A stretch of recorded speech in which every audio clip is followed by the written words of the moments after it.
Hello, I'm Adena Jones. I was actually married in July, so we're working on that name changing. It's like the hardest thing ever. So, I work at Bleacher Report. I'm the deputy managing editor there, and in an effort to get ready for this event, I did what any great journalist would do. I procrastinated. I learned the lyrics to Cardi B's Bartier Cardi. I got in not one but two fights with my husband. I even researched one of those like really swaggy rehab facilities in upstate New York where like rich women go just to get away from the world because they're just tired.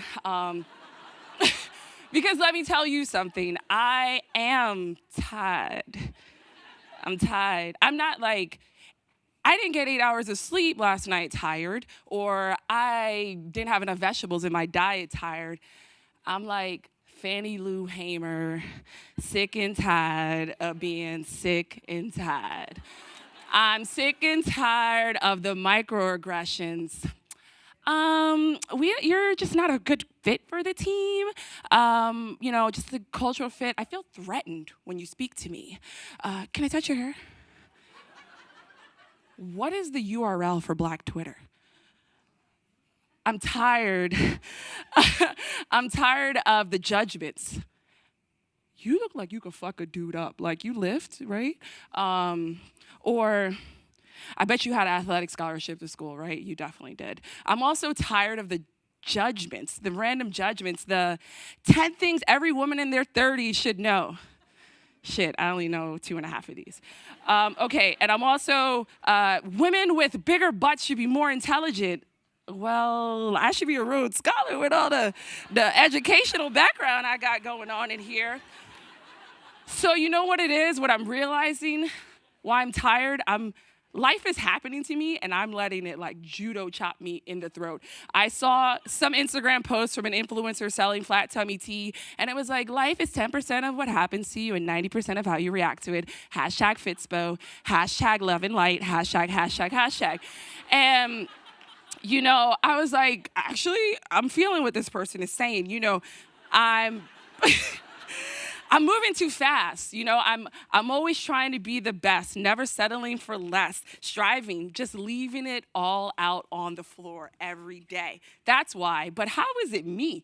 Me, a strong Black woman, me, the product of a sharecropper's son from North Carolina, letting this affect me? How is it me, the product of a bougie Black woman with a biology holding degree that will cut you in her finest fur? How is it that I'm letting this affect me? Like I said, I'm moving too fast.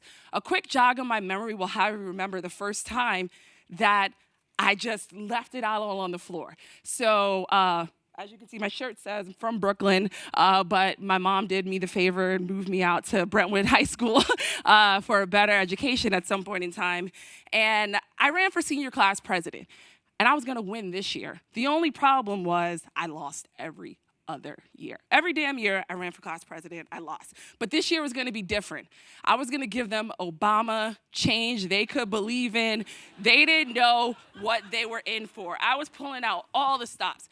Flyers with my name on it, and endorsements from the popular kids, check. Buttons with my face on it, check. Poster boards in every hallway, check. And was we doing cupcake giveaways at the end of every class period? Hell yeah, we were doing that, check. So then my piece de resistance, what it was, is I had a group of the sassiest chicks that Brentwood High School had to offer. They were my campaign team.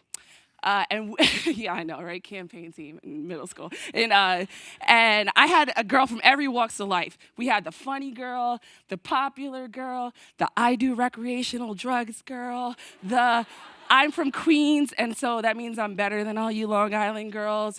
And every Wednesday, it was campaign day. We wore t-shirts, red and white, baseball tees that, shout out to my dad for getting them for free 99, and my mom for helping me bring them to school. And on the front, they said, you know you want to, and on the back it said, vote for Adena.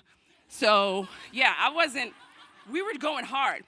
Every Wednesday, we preached the gospel of how great Adena was going to be. We were going to do principal for a day. We were going to do school trips to Six Flags. You're going to air your grievances to the administration. It was on. We were going to leave everything on the floor. If I lost this year, it wasn't because of what I didn't do. It's because of what they didn't do. We were leaving it all on the floor. Everybody voted in their 8th period government class. I frolicked to my school bus. I was like, yeah, I got this. We won this. We left it all on the floor. That's what we do. Get on the school bus. Kids are like, hey, you vote today? They talking to each other. Yeah, I voted today. Who did you vote for? I didn't vote for that Adena girl. She stuck up. Wow. Like, since when did representing yourself become stuck up? Since when did doing any and everything you could do to win become stuck up? No, actually, they were wrong. They were just outliers in the sea of yes votes for Adena. Next day, homeroom is where we announce the winner. After all the mundane announcements, track practice, pools closed, all that stuff, we got to the announcement for senior class president. And your 2003 senior class president is not Adena. Stab, knife. Those are just an eighth of the emotions I felt running through my body. 20 kids in my homeroom staring at the back of my neck. I know they're waiting for me to react. You know what? Not gonna react. Instead, I'm going to go to my locker and cry on the phone with my mom and just talk about how stupid everybody was. I'm not actually sure when I got over the loss of my election. Honestly, I'm probably still salty about it. Congratulations to Mark Parker, he won. But the one thing that I did rest easy with was that I did everything I could, right? I did everything I could. If I could go back today, I wouldn't change it for the world. I left it all out on the floor. And honestly, it's kind of how I live my daily life, sometimes to my detriment. Because when you go at 100, what do you have left? But that's me. Every day and every moment, I'm just there trying to prove, trying to grow, trying to live. You best believe if I'm in a room with you, you're going to get the best of me, and I'm going to take every single piece of juice I can squeeze out of that moment. He feels it. But the fact is that as I grow, I'm learning I'm leaving it all on the floor, but I'm not leaving my self-worth. I'm not leaving my sanity. That's the biggest thing. I'm learning to self-care. Self-care means untimed runs in the park. Self-care means deep conditioning and detangling my new natural hair. Self-care means bottles of rosé.